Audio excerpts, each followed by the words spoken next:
Le cri déchira l'air comme un coup de couteau dans la chair tendre d'un fruit mûr. Tu n'es rien pour moi. Rien qu'une ombre que j'ai ramassée dans la rue, hurla la voix rauque de l'oncle. Son visage rougeau tordu par une rage qui puait le vin aigre et les regrets amers. Léana, figée sur le seuil de la petite maison aux murs écaillés de la Costa Brava, sentit son cœur se serrer comme une éponge sous l'assaut d'une vague salée. Elle avait 25 ans. Et ce jour-là, le sel de la mer ne suffisait plus à masquer le goût âcre de la trahison familiale. C'était un après-midi d'été étouffant à Lloret de Mar, où l'air vibrait du chant des cigales et des rires lointains des touristes sur la plage. Mais dans cette ruelle étroite bordée de figuiers tortueux, le monde de Léana s'effondrait en un instant.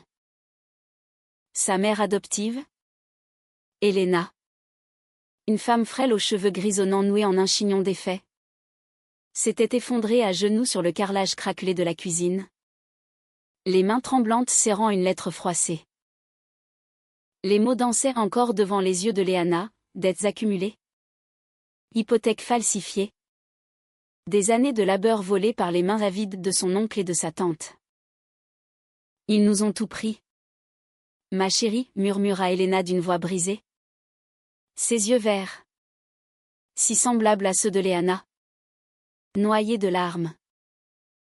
Tout ce que j'ai bâti pour toi. Pour nous. Léana n'avait pas été née de cette femme, elle avait été adoptée à l'âge de 5 ans. Arrachée aux orphelines de Barcelone où les nuits étaient hantées par les échos de pleurs anonymes. Elena, veuve d'un pêcheur emporté par une tempête en 2005, avait vu en cette petite fille aux boucles brunes et au regard farouche un rayon de soleil dans sa solitude. Elles avaient reconstruit une vie modeste, Elena cousait des robes pour les fêtes locales. Léana grandissait en apprenant les secrets de la mer, les nœuds marins et les chansons en catalan qui parlaient d'amours impossibles. Mais l'ombre de la famille d'Elena planait toujours, comme un nuage noir sur l'horizon clair de la Méditerranée.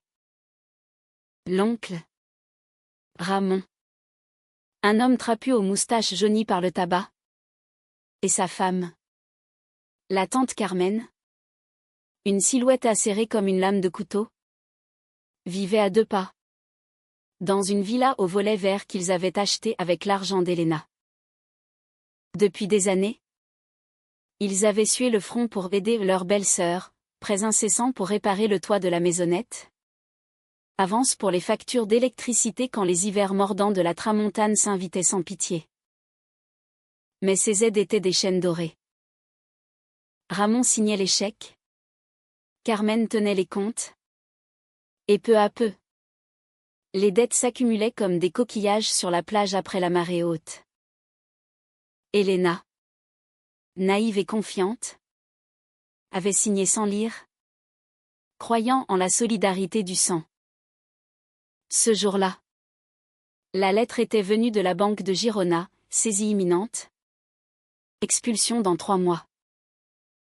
Léana, qui travaillait comme guide touristique le long des sentiers escarpés de la Costa Brava, rentrait plus tôt, un bouquet de lavande cueilli dans les collines à la main.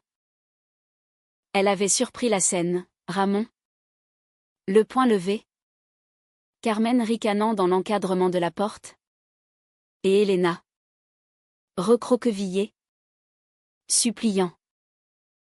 Sortez d'ici. Monstre, avait crié Léana.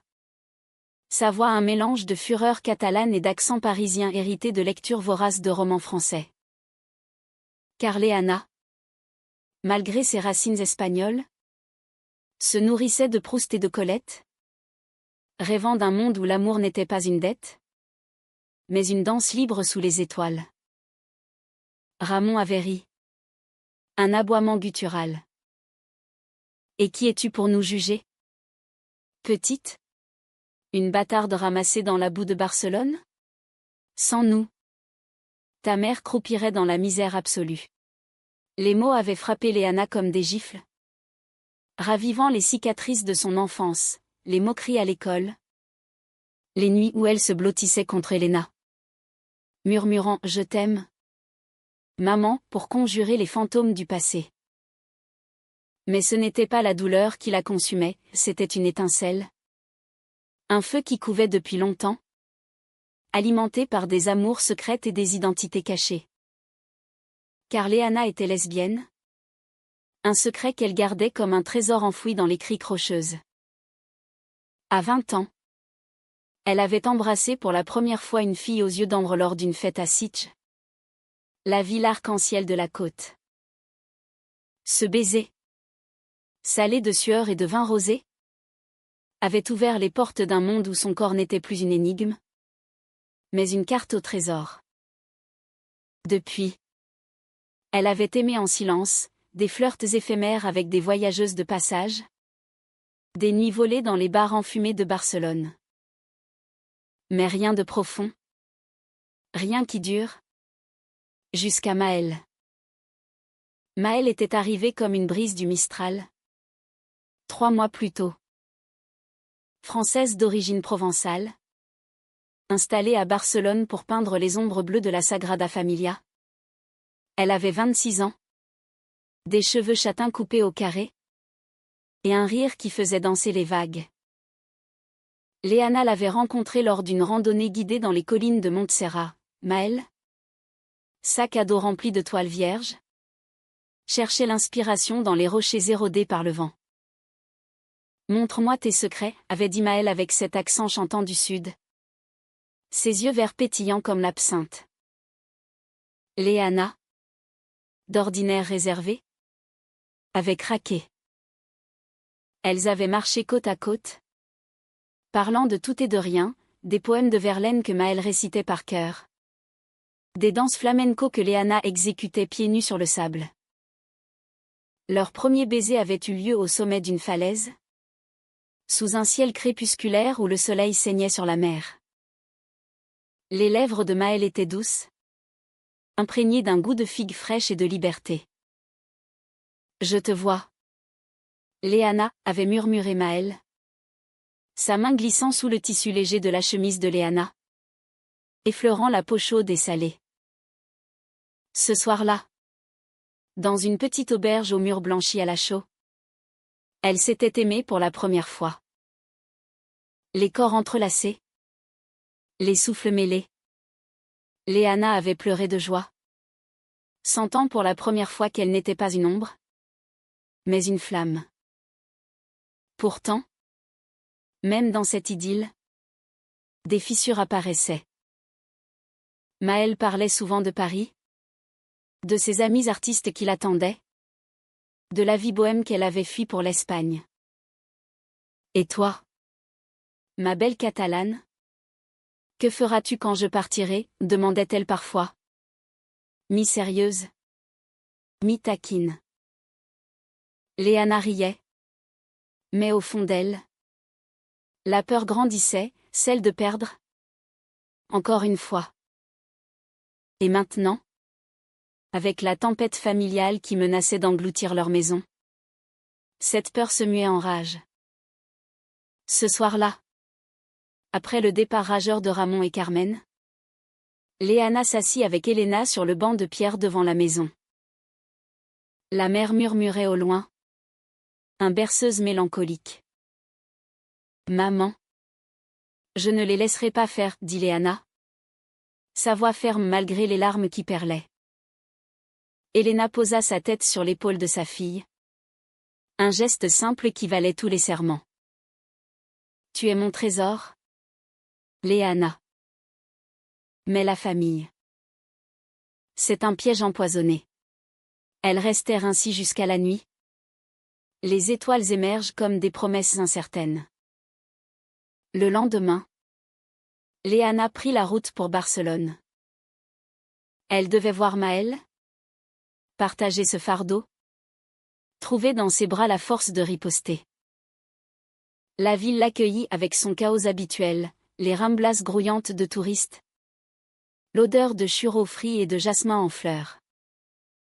Maëlle habitait un atelier dans le quartier du Poble Sec, un antre lumineux rempli de toiles inachevées et de bouteilles de vin vides.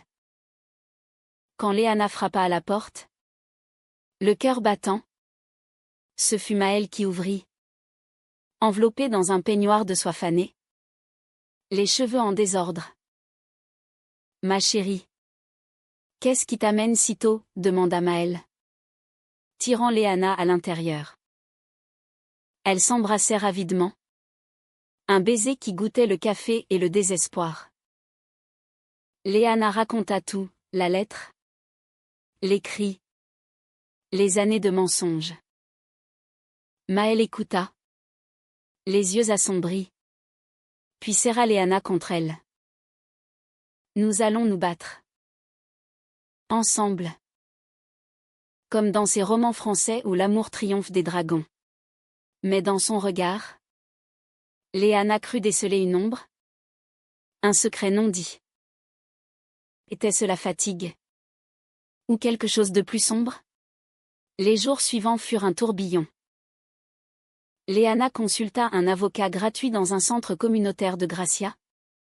Un homme bourru nommé Ravière qui promit d'enquêter sur les faux. Maëlle, de son côté, peignait frénétiquement une toile immense représentant deux femmes enlacées sur une plage déserte, leur corps fusionnant avec les vagues. C'est nous, dit-elle à Léana une nuit, alors qu'elle fumait des cigarettes sur le balcon. La ville scintillant en contrebas comme un joyau noir. Léana hocha la tête. Mais le doute s'insinuait, Maëlle avait reçu une lettre de Paris? Une invitation à une exposition. Je n'irai pas, jura-t-elle. Mais ses doigts tremblaient légèrement. Un soir, alors que la pluie d'automne précoce et violente martelait les toits de tuiles rouges, le téléphone sonna. C'était Carmen. La voix mielleuse comme du miel empoisonné. Viens nous voir, nièce. Nous pouvons arranger les choses. Pour ta mère. Léana hésita. Mais Maëlle insista, va. Affronte-les. Je t'attends ici. Avec un baiser brûlant. Léana partit, ignorant le pincement au cœur qui lui rappelait les trahisons passées. La villa de Ramon et Carmen était un mausolée de mauvais goût, meubles en faux acajou, tapis persans achetés aux puces. Ils l'accueillirent avec des sourires faux. Un verre de sangria tendu comme une offrande. Assieds-toi. Petite, dit Ramon, son ventre débordant sur sa ceinture. Nous savons que tu es différente. Avec cette Française. Mais le sang est le sang. Léana but une gorgée. Le vin âpre sur sa langue. Ils parlèrent chiffres, remboursement, signature. Mais sous les mots.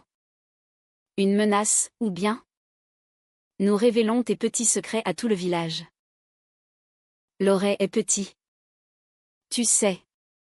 La rage monta en Léana comme une marée. Elle renversa le verre. Le liquide rouge se répandant comme du sang sur le tapis. Vous n'avez rien sur moi. Et pour maman? Je vais tout reprendre. Chaque centime. Elle partit en trombe. Le cœur cognant. Ignorant les injures qui fusaient dans son dos. De retour à l'atelier. Maëlle l'attendait. Les bras ouverts. Elles firent l'amour sous la pluie qui ruisselait sur les vitres. Un acte de rébellion. De tendresse. Je t'aime, murmura Léana. Enfouie dans la chaleur de Maëlle. Pour toujours. Mais le lendemain. L'atelier était vide. Une note sur la table, pardonne-moi. Mon amour. Paris m'appelle. Je ne peux pas te voir souffrir plus. Reviens-moi quand ce sera fini. Maëlle. Le monde de Léana s'effondra une seconde fois. Plus douloureusement que la première. Les jours qui suivirent furent un brouillard de sel et de larmes. Où le ciel de la Costa Brava se confondait avec les yeux rougis de Léana. Maëlle avait fui comme un fantôme au lever du jour. Emportant avec elle les couleurs vives de leur nuit partagée. laissant derrière un vide aussi vaste que la mer en furie lors d'une tempête de levante. Léana erra dans les rues pavées de Lorey, le vent fouettant ses cheveux comme pour lui rappeler que l'amour, cet oiseau aux plumes fragiles, s'envole souvent sans crier gare. Traîtresse, murmurait-elle à chaque vague qui s'écrasait sur les rochers. Mais au fond, c'était elle-même qu'elle accusait, d'avoir cru, d'avoir aimé trop fort, trop vite. Helena, sentant le désespoir de sa fille comme une fièvre, tenta de la réconforter avec des soupes de poisson et des histoires d'antan. L'amour est comme la mer. Ma Léana, il donne et il reprend. Mais il revient toujours, sous une autre forme. Assise sur la terrasse minuscule, face à l'horizon indigo, elle parlait jusqu'à l'aube. Helena confia enfin les détails enfouis, comment Ramon, après la mort de son frère, avait juré de veiller sur elle, mais avait vite transformé cette promesse en chaîne. Les prêts pour la maison, les cadeaux pour l'éducation de Léana, école privée à Girona, livre de poésie française, tout n'était que des hameçons pour la pêcher lentement. Carmen, avec son sourire de vipère, comptait les intérêts composés comme une sorcière ses maléfices.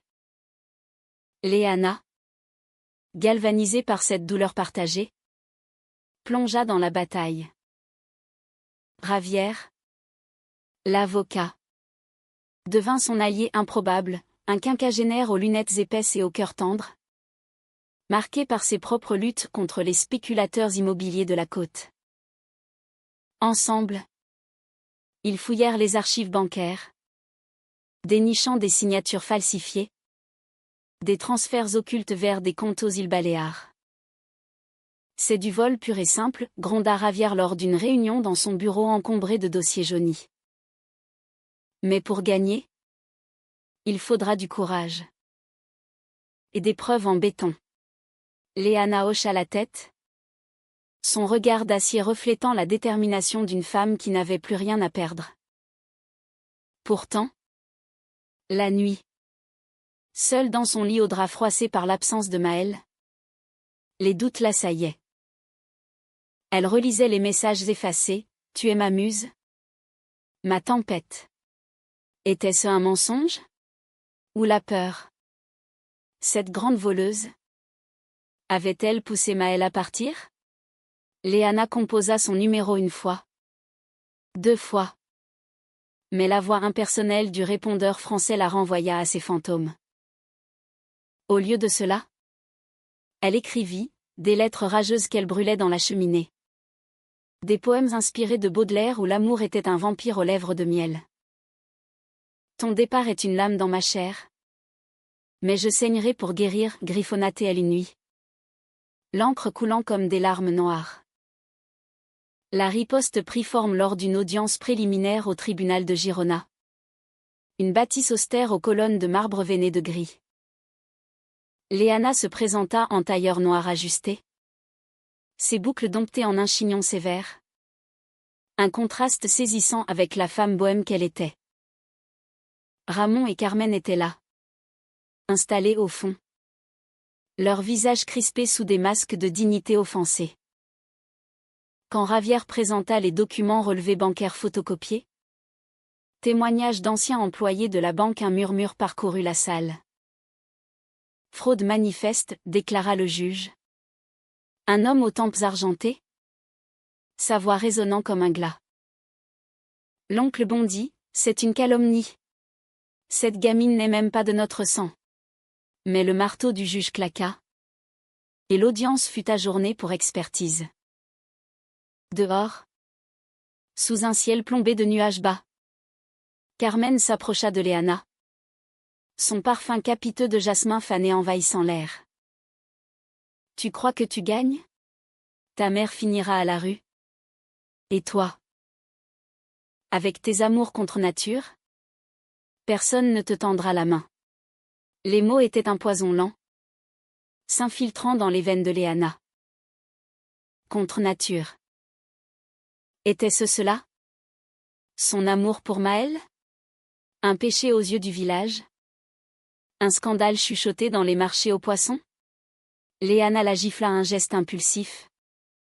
La paume brûlante et s'enfuit vers la gare.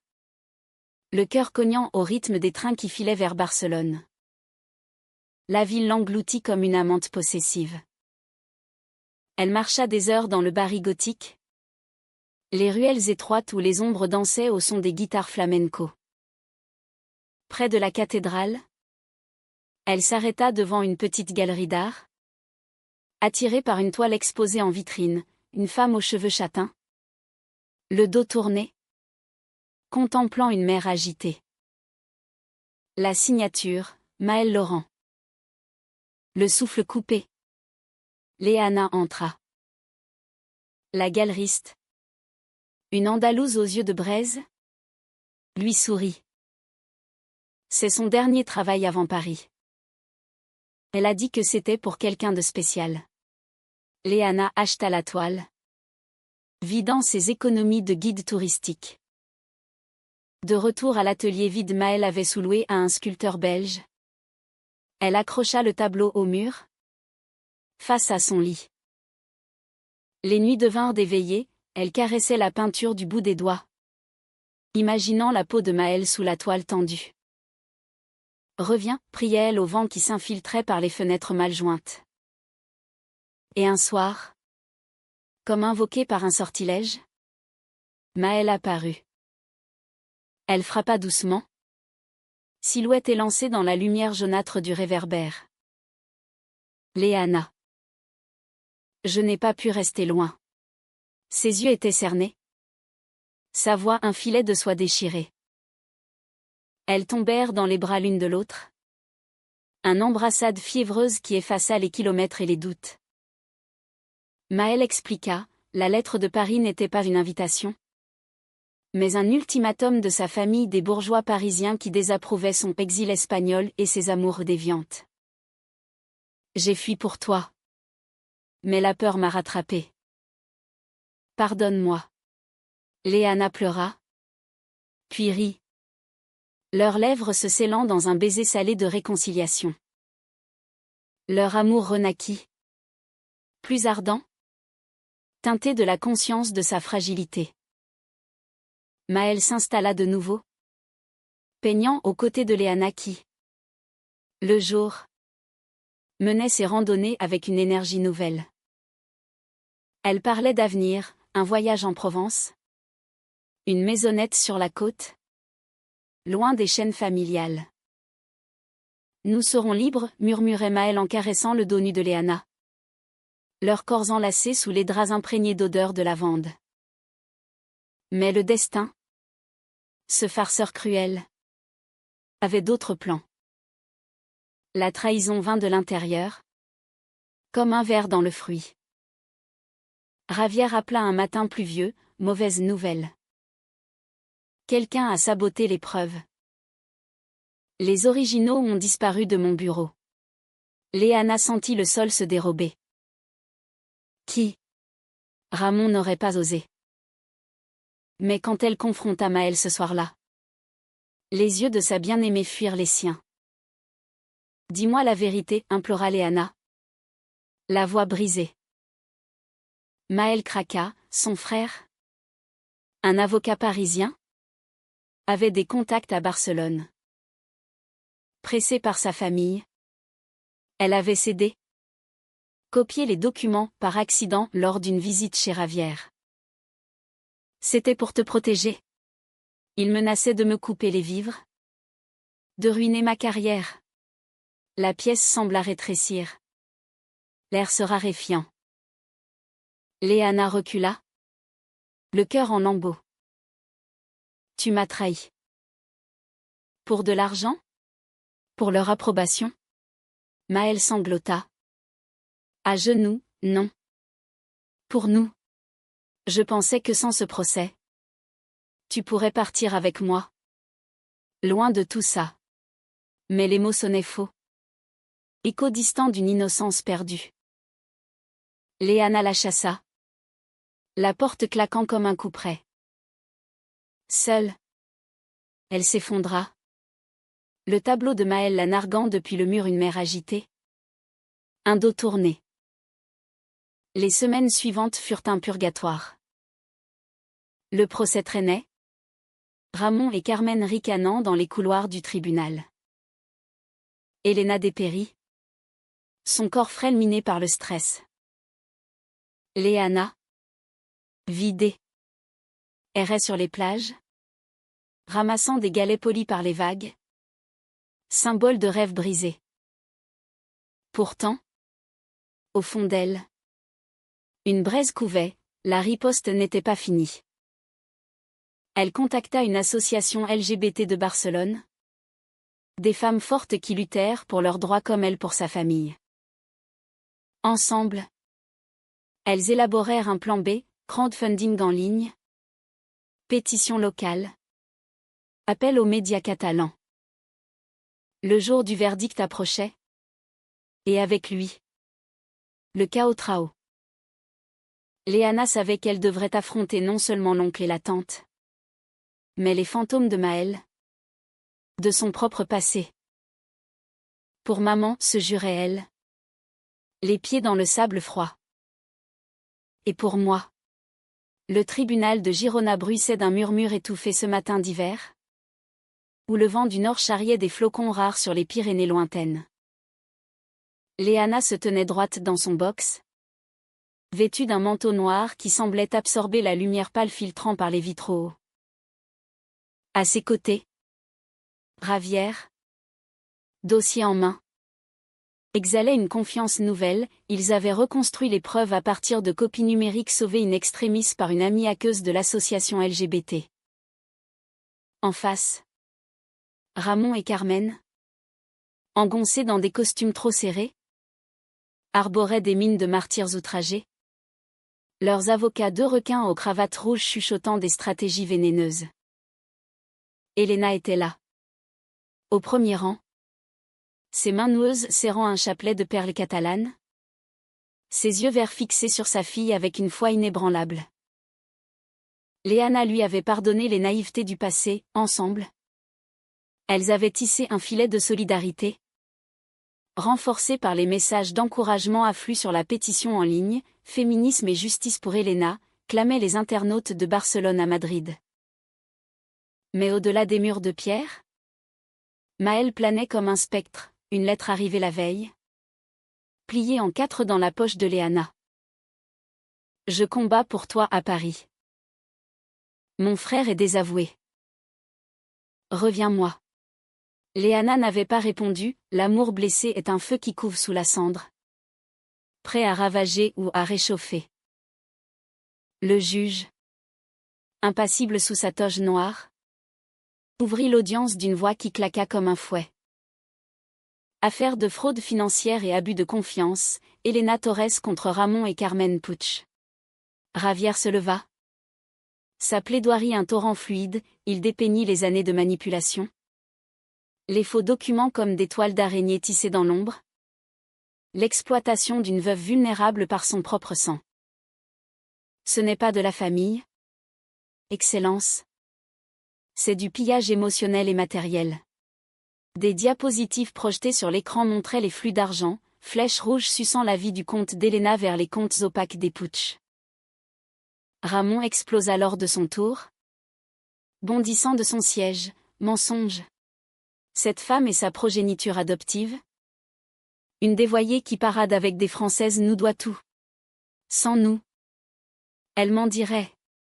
Le mot « dévoyée » résonna dans la salle comme un crachat. Et Léana sentit une vague de nausée monter.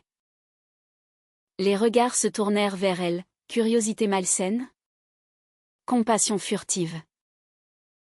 Carmen, plus subtile, pleurnicha, nous avons agi par amour fraternel. Regardez-la. Elle a une maison grâce à nous. Mais les preuves parlaient plus fort, un témoin bancaire confirma les irrégularités. Une voisine jura avoir vu Carmen fouiller les papiers d'Elena. Le cœur de Léana battait la chamade quand vint son témoignage. Elle s'avança, la voix claire malgré le tremblement intérieur. Excellence. Je ne suis pas du sang des putsch. Mais j'ai appris de la laideur de la trahison. Ma mère m'a donné une vie. Pas des dettes. Et mon amour, oui. Pour une femme n'est pas une tâche. Mais ma force. Elle parla de Maël sans nommer. De ces nuits où l'amour avait été son ancre contre les tempêtes familiales. La salle se tut. Un silence chargé d'électricité. Même le juge inclina la tête. Un éclat de compréhension dans ses yeux. La sentence tomba l'après-midi même. Sous un ciel qui s'ouvrait enfin sur un bleu timide. Coupable sur tous les comptes. Restitution intégrale des fonds. Plus dommages et intérêts. Expulsion des biens mal acquis. Ramon blêmit. Carmen s'effondra en sanglots théâtraux. Léana, pour la première fois, ne ressentit pas de joie, mais un apaisement profond, comme une marée qui se retire, laissant la plage propre. Dehors, Elena l'étreignit, leurs larmes se mêlant sur les pavés humides. Tu es mon héroïne, ma fille. Mais la victoire était aigre. Le soir, de retour à Loret, la maison sauvée mais hantée par les échos du passé, Léana reçut un appel. Maël. Voix brisée par les sanglots, j'ai tout perdu pour toi. Mon frère est en prison pour complicité. Ma famille me renie. Je suis à la gare de sang. Viens-moi. Léana hésita. Le téléphone brûlant contre sa paume. La trahison pesait encore. Un poids de plomb. Pourtant, l'amour. Ce fou. Murmurait, pardonne. Ou périt. Elle partit sous la lune montante. La route sinueuse le long de la côte illuminée par les phares des voitures rares. À la gare, Maël attendait sur le quai. Valise à ses pieds. Silhouette frêle dans un manteau gris. Elles se regardèrent longuement. Le train pour Paris sifflant au loin comme un avertissement. Pourquoi demanda Léana. La voix rauque. Maël s'agenouilla. Les mains tendues, par peur. De te perdre dans ce chaos. Mais je t'aime plus que tout. Laisse-moi réparer. Les mots étaient sincères. Nus comme une confession au bord d'un abîme. Léana la releva. Leurs fronts se touchant. Pas ici. Pas maintenant. Mais ensemble. Peut-être. Elles montèrent dans un taxi pour Loret. Le silence entre elles un pont fragile. Chez Elena. Qui les accueillit avec un thé fumant et un regard indulgent. Elles parlèrent jusqu'au matin. Maël raconta sa propre enfance, une mère absente. Un père rigide. L'art comme unique refuge. J'ai trahi parce que j'ai appris à trahir pour survivre. Mais avec toi, je veux apprendre l'honnêteté. Léana, touchée, posa sa main sur celle de Maël. Alors apprends. Lentement. Les semaines suivantes furent une danse hésitante, des promenades sur la plage où elle ramassait des coquillages. Symbole de cicatrices polies par le temps, des nuits où l'amour renaissait. Prudent. Explorant les corps comme un territoire reconquis. Elena observait. Un sourire aux lèvres. Voyant en Maël non une intruse, mais une alliée. Ramon et Carmen, ruinés, vendirent leur villa et disparurent vers l'intérieur des terres, laissant un mot laconique, pardonnez notre faiblesse. Léana le brûla sans regret. Pourtant, le chaos trao n'était pas achevé. Une lettre arriva de Paris, une exposition pour Maël, financée par une galerie queer. Un clin d'œil à leur histoire. Viens avec moi, supplia Maël. Les yeux brillants. Léana tergiversa, sa vie était ici. Avec Elena. Les sentiers de la Costa Brava. Et si je te perds encore? Maël prit son visage en coupe, alors nous serons perdus ensemble. L'amour n'est pas une chaîne, mais un vol. Le conflit culmina lors d'une fête locale à Lorey, feu de joie sur la plage. Danse sardane au son des coblas. Léana, en robe rouge sang, virevoltait avec Elena quand Maël surgit. Un billet d'avion à la main. Choisis maintenant. La musique s'estompa. Le cercle des danseurs s'écartant. Léana sentit le poids du regard du village, jugement muet sur son amour. Sur sa victoire. Je choisis nous, dit-elle enfin. Arrachant le billet pour le déchirer en confettis. La foule applaudit. Surprise. Et elles s'embrassèrent sous les étoiles. Un baiser victorieux. Mais la nuit. Seule avec ses pensées. Léana douta, était-ce la fin du feu? Ou le début d'un brasier plus grand? L'aube se leva sur la Costa Brava comme une caresse timide. Les premiers rayons filtrant à travers les volets mi-clos de la maisonnette d'Elena. Léana s'éveilla en sursaut. Le goût du baiser de la veille encore sur ses lèvres. Mêlé à la saveur âpre du vin de la fête. Maël dormait à ses côtés. Le visage apaisé dans le sommeil. Une mèche châtaine barrant son front comme une cicatrice effacée. Léana la contempla longuement. Le cœur gonflé d'un mélange de tendresse et de terreur, cet amour. Reconquis des cendres. Était-il assez fort pour défier les vents contraires de la vie? Les mois suivants furent une reconstruction lente. Comme un mosaïque tissé de fragments brisés. La maison, sauvée de la saisie, fut rénovée grâce aux dommages et intérêts, un nouveau toit qui tenait la tramontane à distance. Une terrasse agrandie où Elena brodait des motifs floraux inspirés des jardins de la Costa. Léana reprit ses randonnées. Mais désormais, Maël l'accompagnait parfois. Son chevalet plié sous le bras. Capturant les lumières changeantes sur les falaises. Tu es ma lumière? Ma falaise, murmurait-elle lors de ses escapades. Ses doigts tachés de peinture effleurant la nuque de Léana. Leur intimité renaissait. Plus profonde. Marquée par les cicatrices, des nuits où elle parlait jusqu'à l'épuisement. Confessant peur et rêve. Des matins où l'amour était un rituel doux. Corps contre corps. Sous les draps imprégnés d'odeurs de mer et de terre. Elena, observatrice silencieuse, devint le pilier de leur trio improbable. Elle avait pardonné à Maël la trahison, l'erreur est humaine? L'amour divin, disait-elle avec un sourire espiègle. Citant un proverbe catalan. Ensemble, elles cuisinèrent des paellas aux fruits de mer. Rire des anecdotes de Paris que Maël contait avec son accent chantant.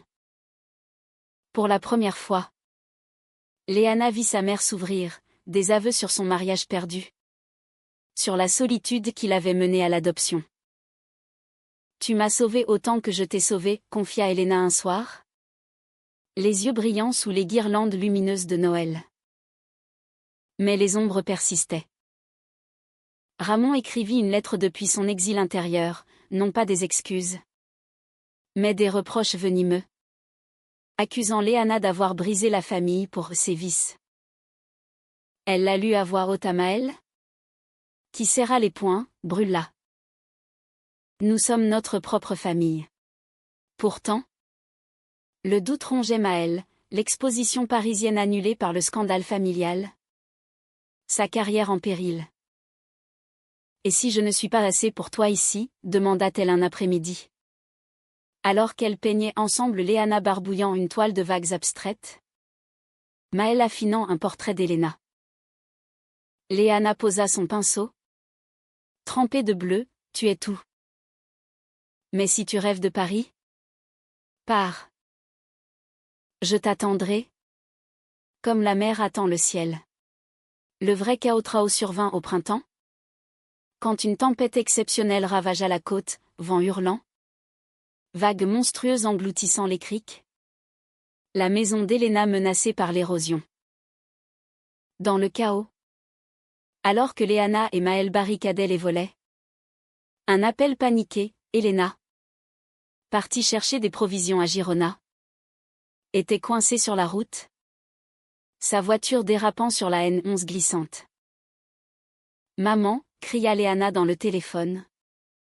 Le cœur en vrac. Sans hésiter, elles sautèrent dans la vieille cite de Maël, affrontant la pluie battante, les essuie-glaces luttant en vain contre le déluge. La route était un serpent noir, bordé de pins ployants comme des pleureuses. Maël serrait le volant. Blême, je ne peux pas te perdre. Ni elle. Léana, main sur son genou, murmura, nous sommes plus fortes que ça. Elles trouvèrent Elena saine et sauve dans un abri routier, trempée mais indemne, serrant un sac de provisions comme un bouclier. L'étreinte familiale, sous la pluie qui cesserait enfin, fut un baptême, haut du ciel lavant les péchés passés. De retour, autour d'un feu de cheminée crépitant, elles parlèrent du futur. Maël avoua, je veux rester. Peindre ici. Avec vous. Ouvrir un atelier pour des artistes queer.